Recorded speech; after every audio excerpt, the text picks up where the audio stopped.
পেঁপে এসেছিল বাড়িতে, তখনই ইচ্ছে জাগে যে পেঁপে গাছ প্ল্যান্ট করব বাড়িতে।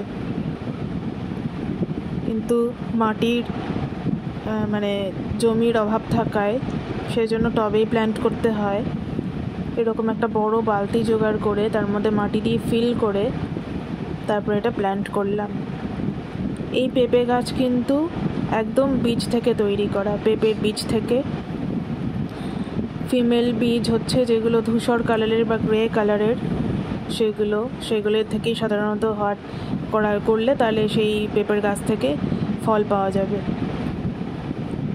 জানি না এটা মেল গাছ না ফিমেল গাছ, দেখি বড় হলে বোঝা যাবে। অনেক দিনের ইচ্ছে ছিল, এটা এখানে প্ল্যান্ট করলাম ছাদে নিয়ে এসে। এরকম একটা বড় বালতি জোগাড় করলাম, চাইলে টবে প্ল্যান্ট করতে পারেন, বড় টব লাগবে। এখন বর্ষাকাল, নিজে থেকেই অনেক জল পাবে। অনেক দিনের ইচ্ছে ছিল, আজ পূরণ হলো।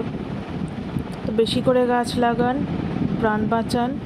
যত বেশি গাছ লাগাবেন তত কিন্তু এখন পৃথিবীর ভালো।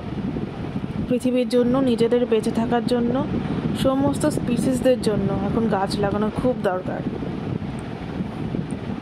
গাছ যেমন অক্সিজেন দেয়, সেরকম গ্লোবাল ওয়ার্মিং অনেকটা কমিয়ে দেয়, অনেক ঠান্ডা করে।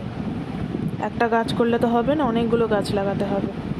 তাই সবাই যদি একটা করে গাছ লাগাই আর সেটাকে মেনটেন করি, তাহলে কিন্তু পৃথিবীর ক্লাইমেট অনেকটাই চেঞ্জ হয়ে আসবে। যেটা এখন গ্লোবাল ওয়ার্মিং হয়ে ক্লাইমেট একদম খারাপ হয়ে যাচ্ছে, সেটা অনেকটা ঠিক হয়ে যাবে। তাই সবাইকে উদ্যোগ নিতে হবে, একটা করে গাছ লাগিয়ে সেটাকে বাঁচিয়ে রাখার চেষ্টা করতে হবে।